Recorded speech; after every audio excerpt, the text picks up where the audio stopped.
Greetings humanity of all over the world. We are anonymous. The shadow forces behind the New World Order are following a slow-paced agenda of total control over mankind and our planet's resources. David Icke coined it the totalitarian tiptoe, because they are making very small steps towards our complete and definitive enslavement. As a result, the masses remain relatively unaware of the fact that their liberties are being gradually taken away, while the power of the New World Order octopus grows steadily. Somewhere near the very top of the pyramid, an extremely elitist organization known as the Council of the 13 Families orchestrates all of the major world events. As the name suggests, the council consists of the top 13 most influential families on Earth. An increasingly number of people is becoming aware that 99% of the Earth's population is controlled by an elite of 1%, but the Council of the 13 Families consists of less than 1% of the 1% elite, and nobody on Earth can apply for membership.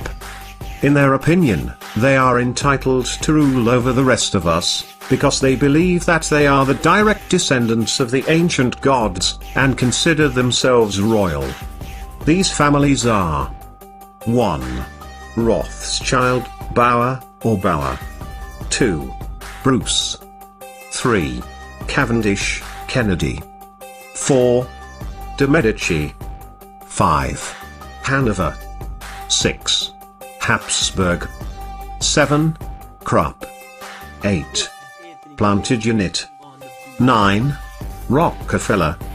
10. Romanov. 11. Sinclair, St. Clair. 12. Warburg, Del Banco. 13. Windsor, Saxe-Coburg-Gotha. Personally, I suspect that this may not be the complete list, and some very powerful lineages are still unknown to us. The Rothschild dynasty is unquestionably the most powerful, visible, bloodline on Earth, and their estimated wealth is around $500 trillion. They exercise their power through the world banking empire, which is almost entirely owned by them. The most important institutions that work hard to establish the New World Order and completely enslave our species are 1. The City of London, finance, controlled by the Rothschilds. Not part of the United Kingdom. 2.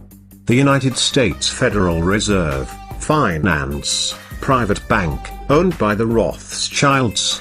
Not part of the United States. 3.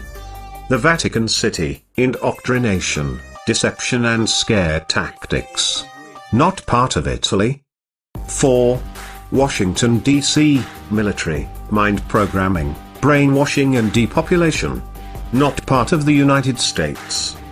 All of the above institutions function as individual states, operating under their own laws, hence, there is no court of law on Earth that could ever prosecute them. The multitude of secret societies in existence today operate as branches of a mega-corporation, which is owned by the Council of the 13 Families. Even though they have been handsomely rewarded for their work, the members of these secret societies are not members of the elite bloodlines, they don't know who their masters are, and they have no idea what the real agenda is. Another mass enslavement tool that they are using against us is the so-called educational system. Schools are no longer what they used to be, and children are learning to memorize without thinking, and obey without questioning. In fact, this established educational system is extremely expensive to keep operational, and obsolete in the age of the internet. Why obsolete? You may ask.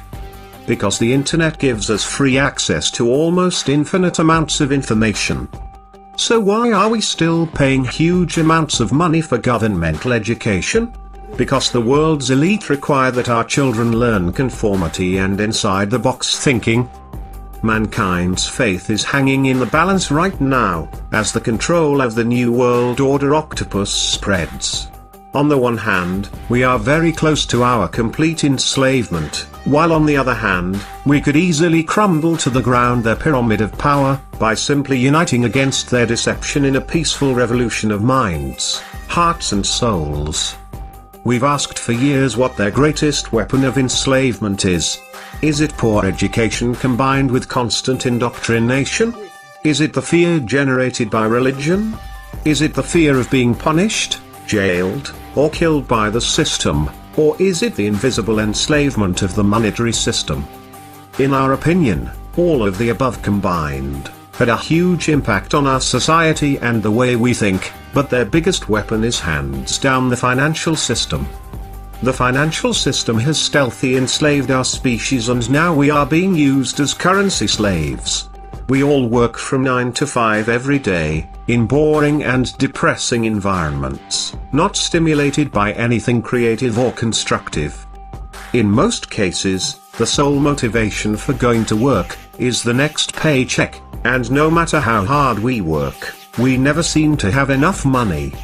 Have you ever wondered why megacorporations reaping billions a year in profits pay dozens of millions to their CEOs, and as close as possible to the minimum wage to the rest of the employees?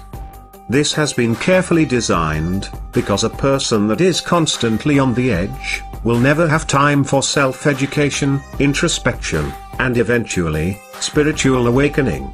Isn't this our main purpose on Earth? To become spiritual beings, and by spiritual, we obviously don't mean religious, and complete the incarnation cycle. They don't need educated people, who are capable of critical thinking and have spiritual goals.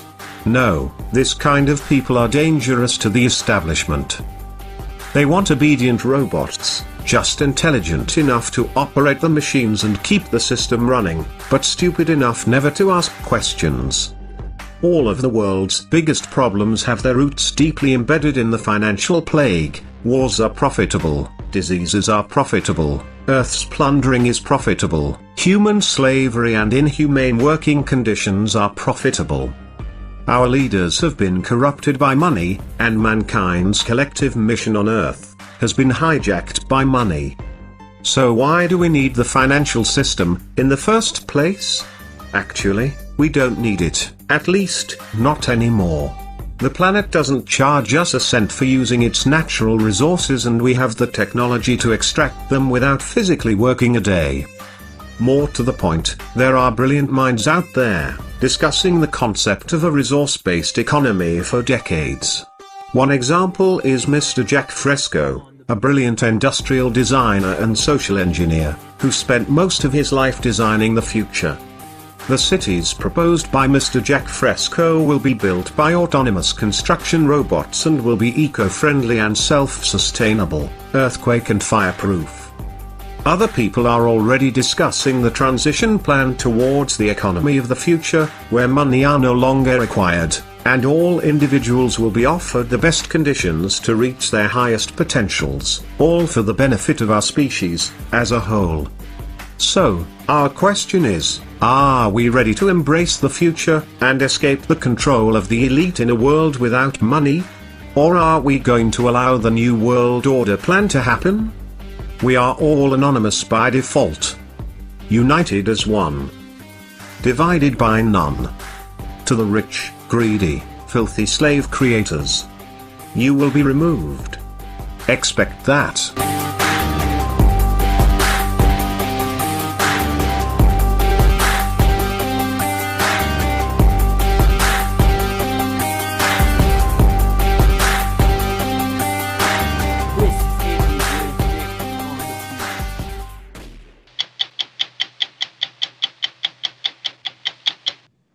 You probably know Bill Gates as the founder of Microsoft, the hard-driving tech executive whose software fueled the personal computer revolution. You might also know him as the longtime richest man in the world who left Microsoft 5 years ago so he could work full-time, giving his money away. We had the chance to witness Bill Gates 2.0, the man you don't know. He is driven as much as anyone we have ever met to make the world a better place. Gates told us why he thinks inventions are the key to success and just what he intends to accomplish with his time, intellect, and $67 billion fortune, starting with his plans to knock out some of the world's deadliest diseases. The story will continue in a moment.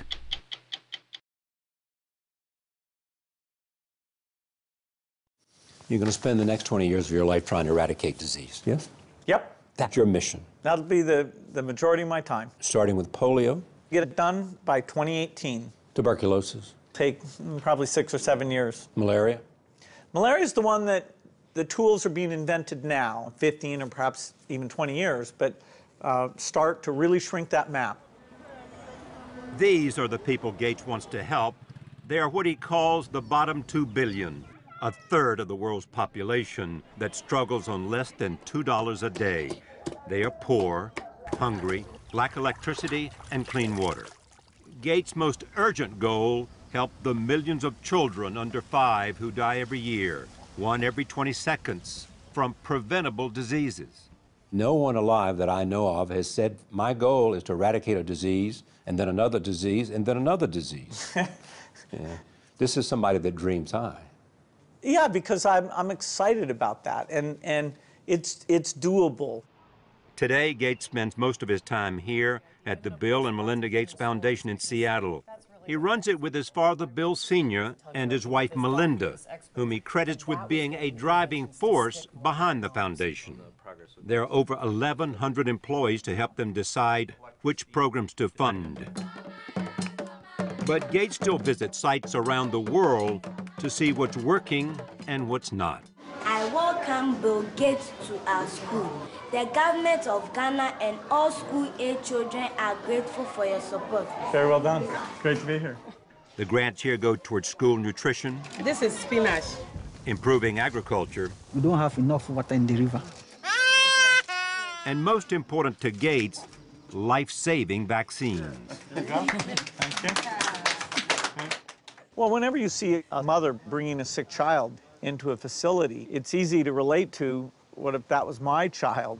You realize how crazy it is that with the world being rich enough to afford all sorts of frivolous things, that those basic things still aren't being provided. But providing vaccines throughout the developing world is no simple task. So Gates has set up his foundation to run like Microsoft. He insists on strict accounting, and when a problem arises, he pulls in the best people to find solutions. We saw a good example of that when it comes to vaccines. To be effective, they need to be kept cold. So this is using electricity. But that's tough in hard-to-reach areas where refrigerators are rare and unreliable. So back in Seattle, Gates turned to scientists at a company called Intellectual Ventures, where he is both an investor and an inventor.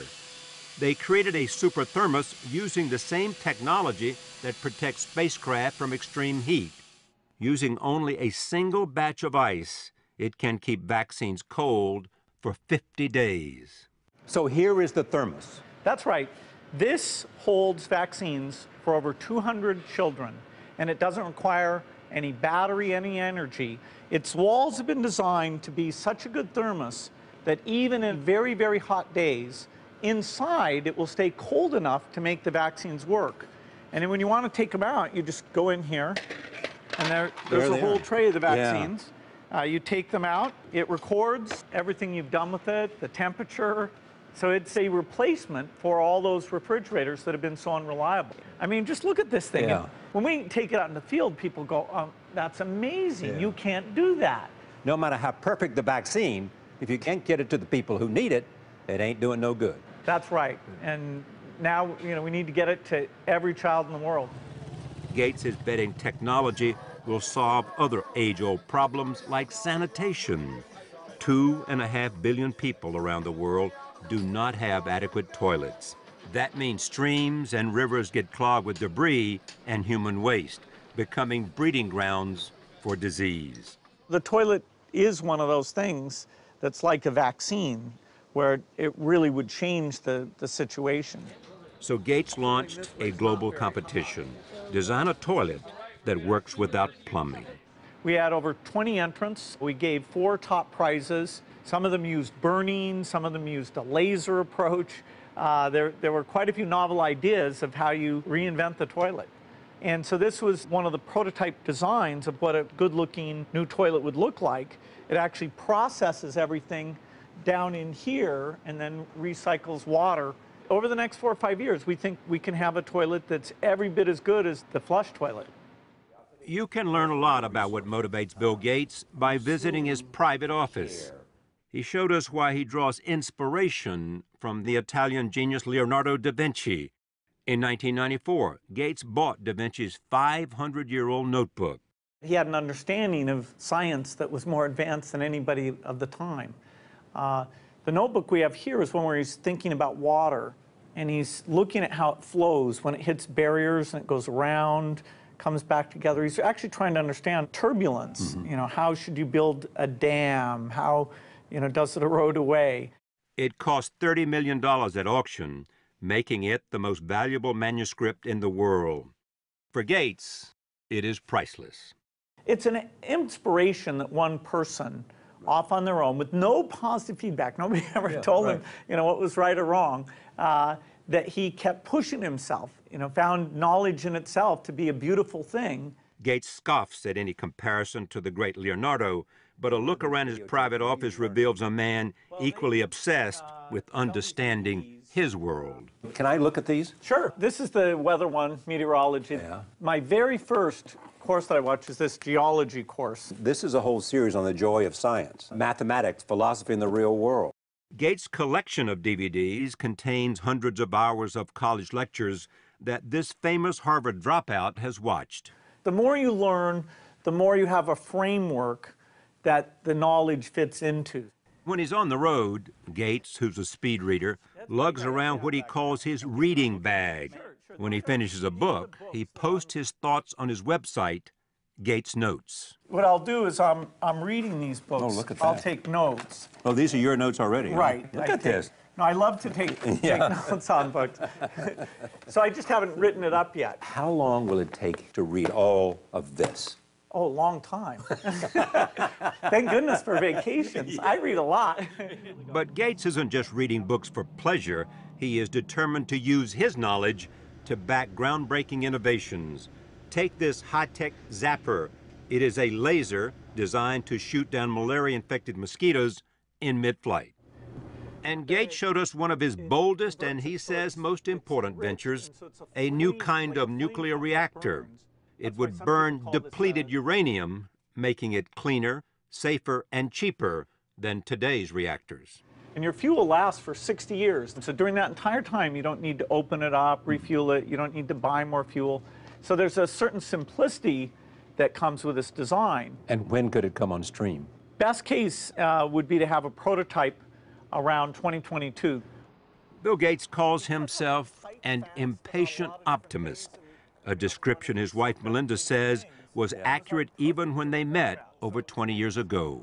Melinda, what did you like about him?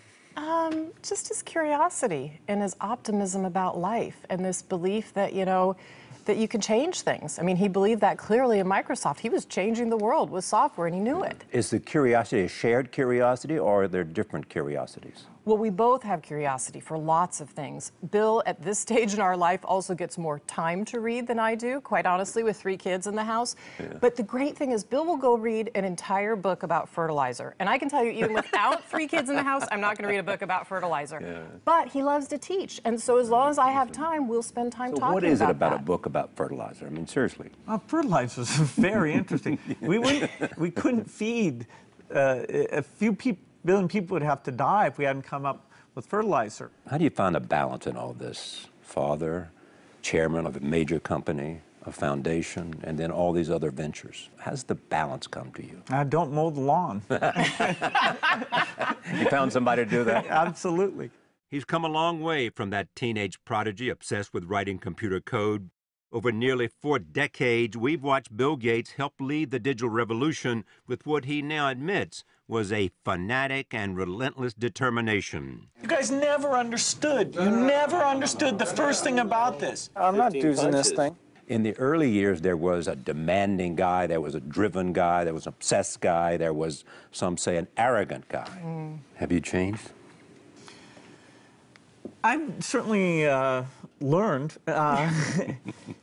When I make a mistake, and my thinking is sloppy, I like to be very hard on myself. Like, that is so stupid. How could you not see how those pieces fit together? And that way that you're, very disciplined yourself and careful about your thinking, you don't want it to extend out to when other people may not get something quite as quickly. It's like, oh, you know, how come you don't get this thing? Is he mellowed at all? I hope any of us in life mature, right? We all mature. But look, I wouldn't have married Bill if there wasn't a huge heart. With all the adjectives you just used about how he drove his career, which was very successful for Microsoft, there was an enormous heart, always there. No question Gates has softened with age. Just listen to how he reflected on his often tumultuous relationship with the late Apple CEO Steve Jobs. He and I, in a sense, grew up together. We were within a year of the same age, and you know, we were kind of naively optimistic and built big companies. We achieved all of it, and most of it as rivals, but we always retained a certain respect, communication, including even when he was sick. I got to go down and spend time with him. And talked about what? Oh, about what we'd learned, about families, anything. Today, Gates says he gets advice on patience and generosity from his friend Warren Buffett, who 7 years ago entrusted the majority of his fortune to the Gates Foundation, and from his father Bill Sr., a lawyer who prodded his son into giving his money away. You've said before this is your hero. Why? Well, my dad has integrity. He's got a humble approach to things. He's calm and wise about things. It's just a huge influence to always, you know, want to live up to a great example. Someone said to me, your son may be the most influential person in the 21st century. I can only say yes. He's determined, as he already has proven, that he can dramatically reduce the number of kids under 5 who That's die. right. You can't do any better than that, can you? That's right. That's right. There's no way to be unimpressed about that. You couldn't be more proud. I couldn't be more proud. That is exactly true. Go to 60minutesovertime.com to hear more about the great rivalry and friendship between Bill Gates and Steve Jobs. Sponsored by Pfizer. We ask the question, what is needed in the world? Is that going to be?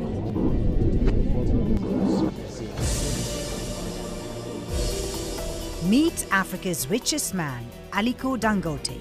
Forbes magazine estimates his wealth at $25 billion, making him the 23rd richest man in the world with a growing portfolio of investments across Africa. The Nigerian business magnate began with a small trading firm in 1977. Today, his businesses cover everything from cement manufacturing, food processing to freight. Dangote Group employs about 25,000 people in Nigeria.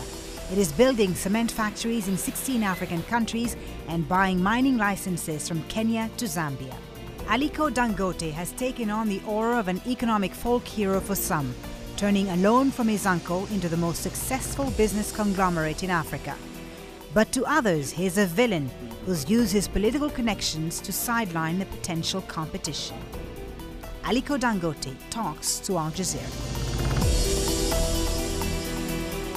Aliko Dangote, thank you very much for talking to Al Jazeera. Thank you for welcoming us into your home here in Lagos. You're very welcome. Your story, Aliko Dangote, says what is possible about Africa. Tell us about your journey to success. How were you able to turn a loan from your uncle into the most successful business conglomerate on the African continent?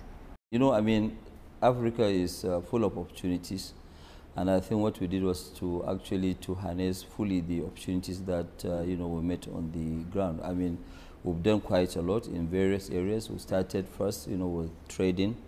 After succeeding with trading, now what we did was to go into manufacturing, which is normally a very difficult area, especially from this part of the world because of lack of power. Right. But we've been able to resolve those issues, and we're able to, you know, succeed in most of what we are doing. We are interested in the man, Aliko Dangote. Tell us about your upbringing, because your story is not really of one from rags to riches. You come from a wealthy family in Nigeria.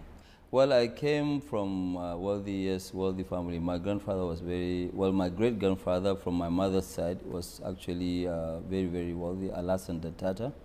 And then his son, also Sanusi Tata, whom really raised me up because, you know, I lost my dad at the age of 8.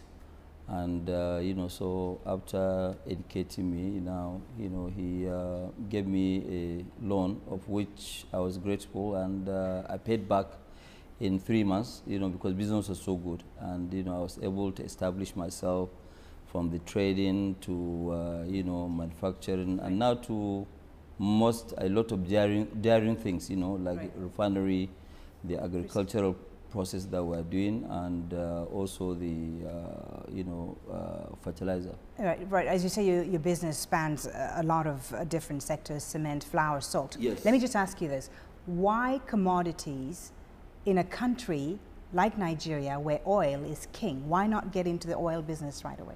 Well, you see, at first, really, what we thought of doing as a company, we said that, look, let us work very, very hard and get there first.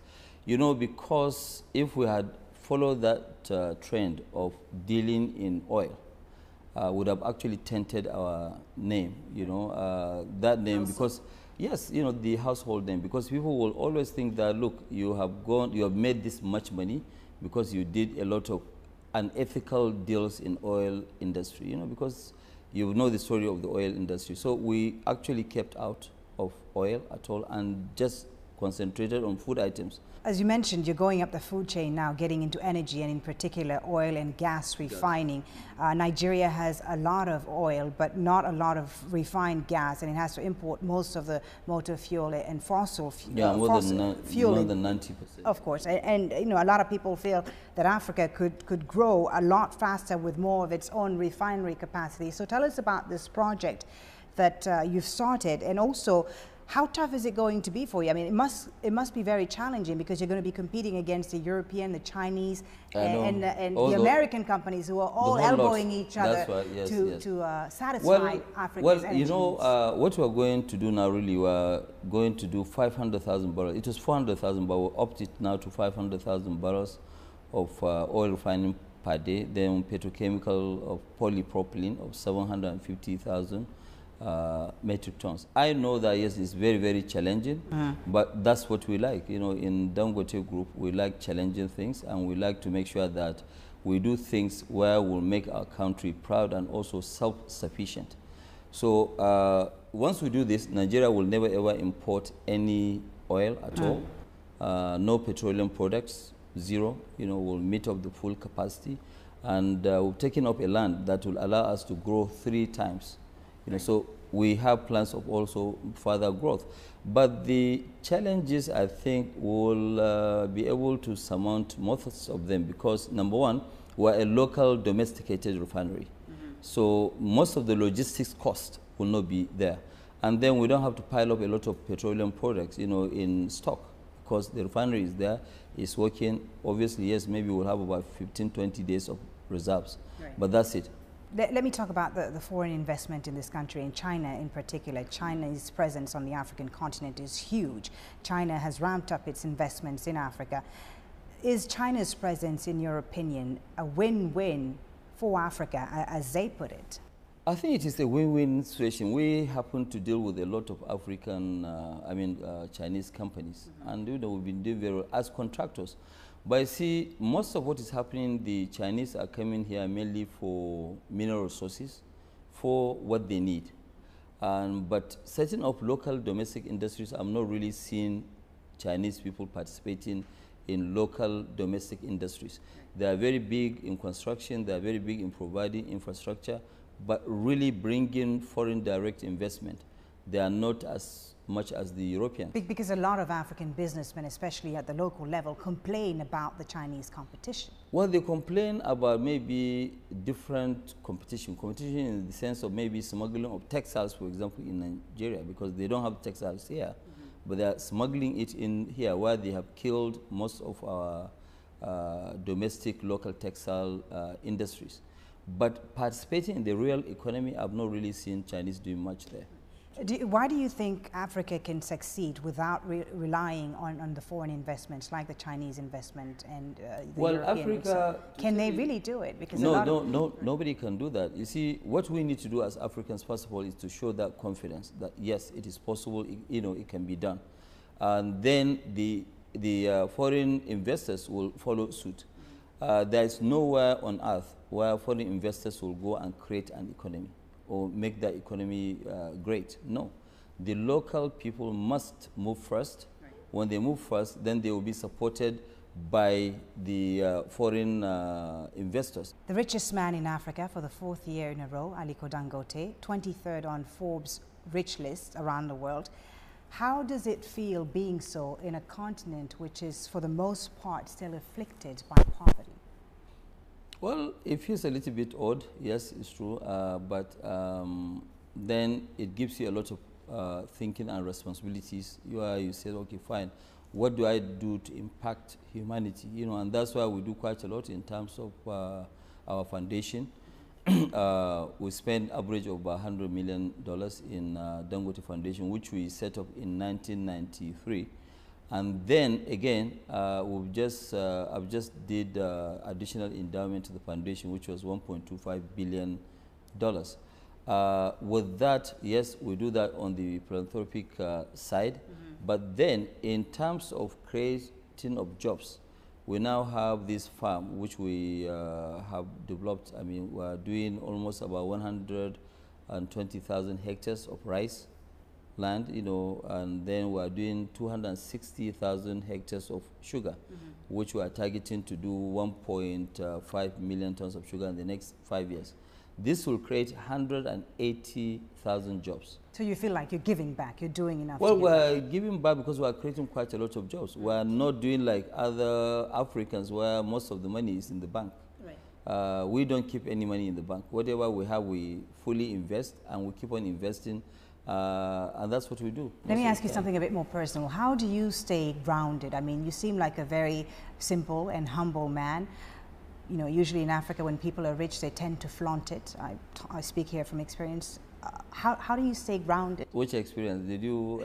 I wasn't rich, unfortunately, but from the different things that I've seen around the continent, even when it comes to the leaders of the African continent. I think really tell you the truth, my upbringing from my late grandfather really helped me quite a lot. He was a very, very humble person, and sometimes he used to drive himself, and that's what I do now. You know, even on weekends. Right now, once I finish this interview with you, I won't go out to the driver. I'm going to go alone, and I'm going to drive myself. I mean, I feel safe, and really, I don't have any issues, you know, with that. You know, you know, it's always better to be humble. You know, they say that no condition is permanent, so I want to always run my life.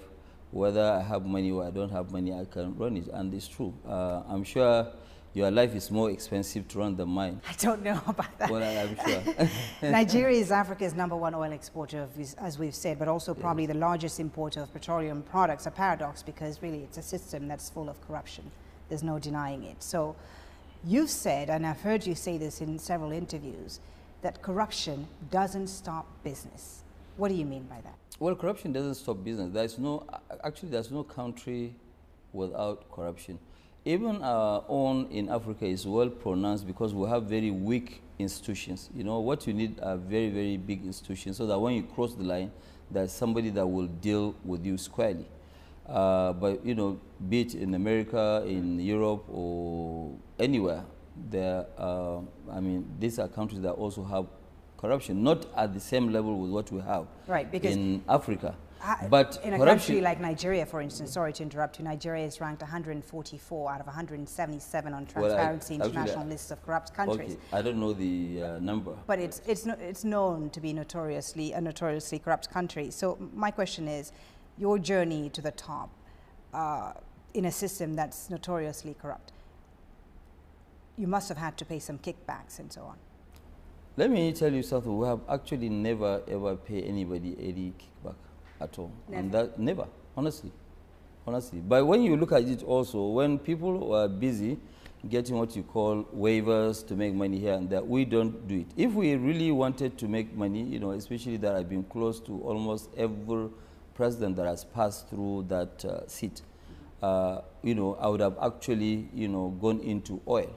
Yeah, I told you, you know, before that we decided not to go into oil because we don't want to be tainted.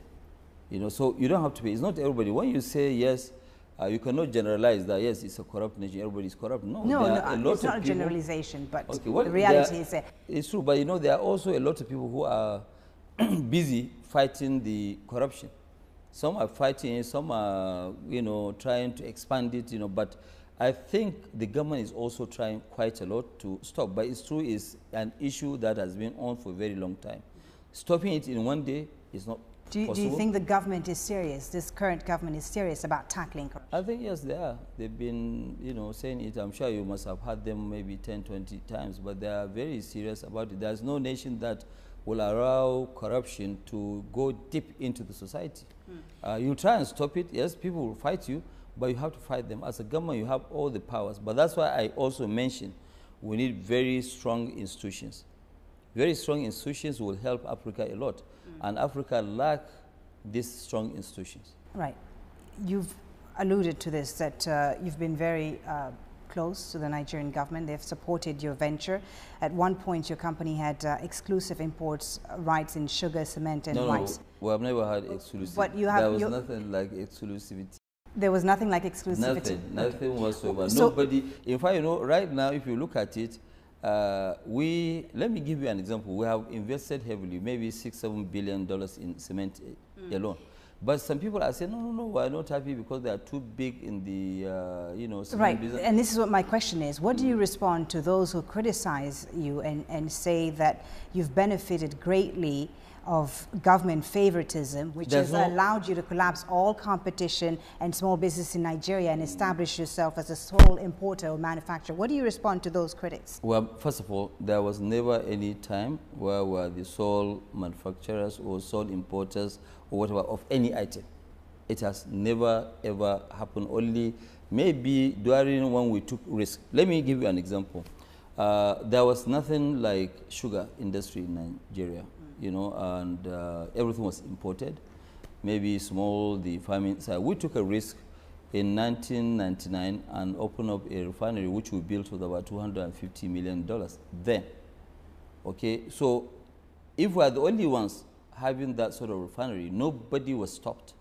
How can you say that somebody has given us a license? We are not giving a license to operate alone. Okay, what normally government will roll out, like right now, let me give you an example. Government has rolled out their agricultural policy on self-sufficiency in sugar.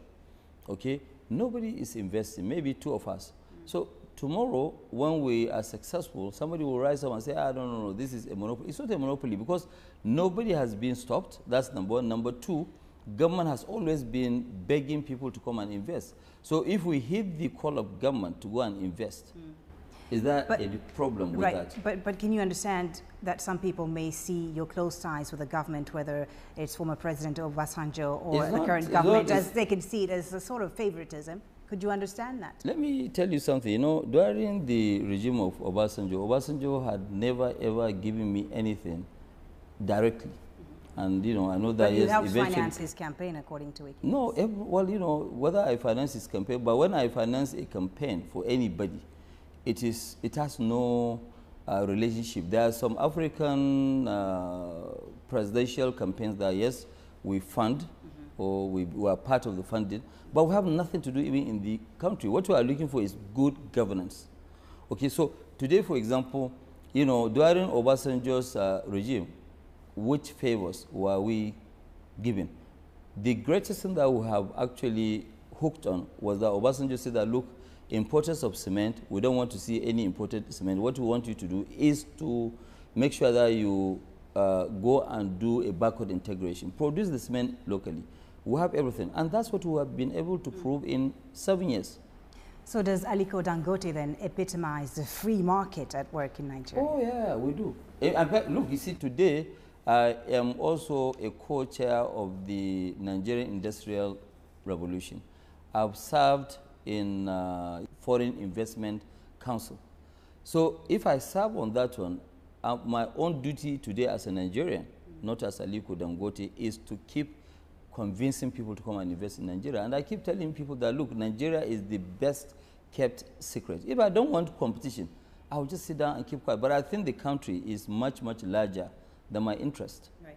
Okay? So the more investors that we have, the better. The unequal distribution of the oil wealth has contributed to a persistent inequality problem between North and South. Yes, I agree. The poverty in the North is in stark contrast to the more developed southern states, and more people are unemployed and, as you know, illiterate in the North than they are in the South, which some people say is really then no surprise that extremist groups like Boko Haram continue to have appeal in some areas of northern Nigeria. So what are you, as Nigeria's richest man, doing to address this inequality?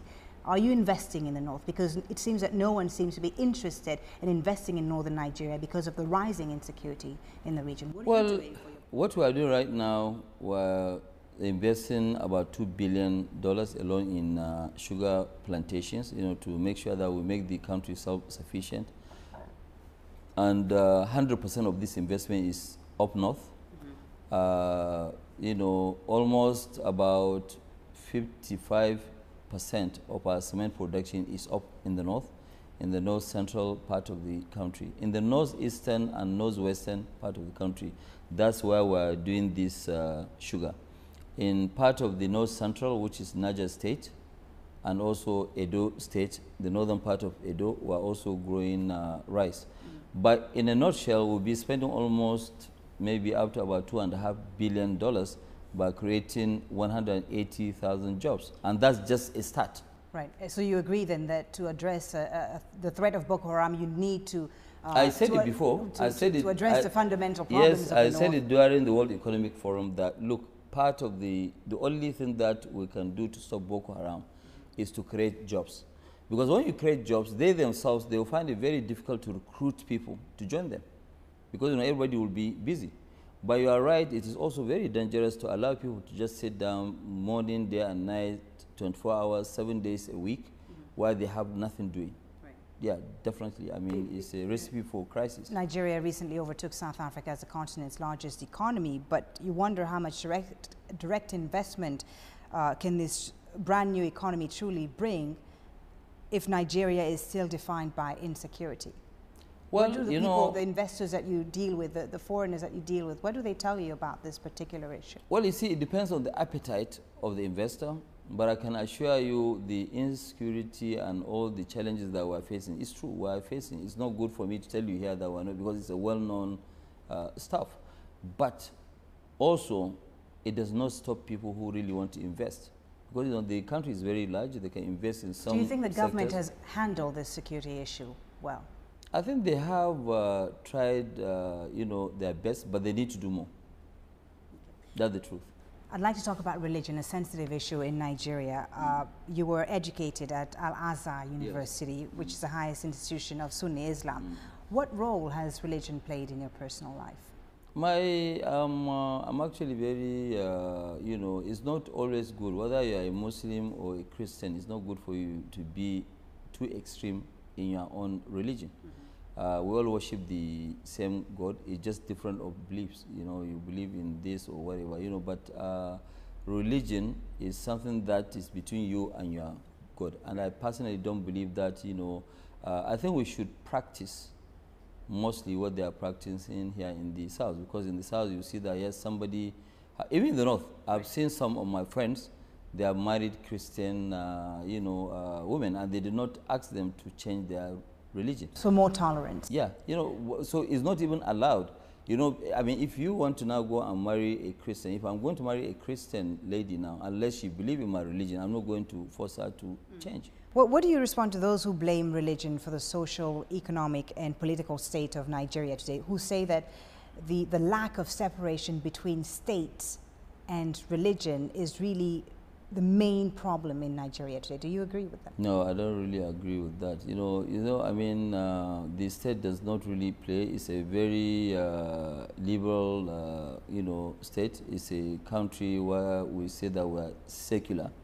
There's actually but not... You say that you're know, secular, but is it practice? I think it's practiced to a certain extent, but some politicians used to play with religion, which I think is very, very bad and dangerous.